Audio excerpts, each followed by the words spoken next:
त्यांना कुठंच मोठा आदर नाही. लोक खूप लावतात की आमच्या गावाला राहणार नाही, मी काय चोरी नाही चपाती करतात की काय करतात, पण ते भिक्षिक मागायला जातात ते. पण ते लोक आहे ना, त्यांचे मृत झालं तरी पण म्हणतात तुमच्या गावाला नाही. त्यांना ठिकाणच नाही, ते कुठे नेतील?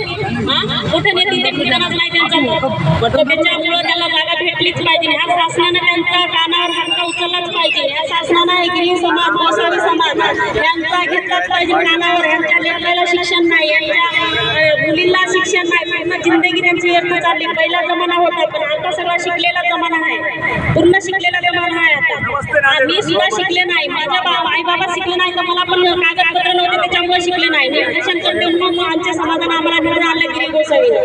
आमचे गिरी गोसावी जात, आमची भटकी समाज जात, सगळं कुठे इतर पदे कोणती बी भटकी समाज जातीला कागदपत्र कुठे भेटले पाहिजे, त्यांना राहायला सोय झाली पाहिजे, त्यांच्या राहायचे कागदपत्र झाले पाहिजे त्यांची, आणि त्यांना घरदार भेटलं पाहिजे. आजकाल कोणी लेकरं कुठं चालले तर मामा हे कोणतं गाव आहे, हे कोणती गाडी आहे, ते म्हणतात बाई तुला लिहिता येत नाही का, तुला वाचता येत नाही का, गाडीकडे बघतो तिकडं, तुला वाचता येत नाही का, आता तुला लिहिणं वाचणं देणार नाही, तुम्ही अडाणी भाषा बोलणार, मामा ही गाडी कुठं चालली.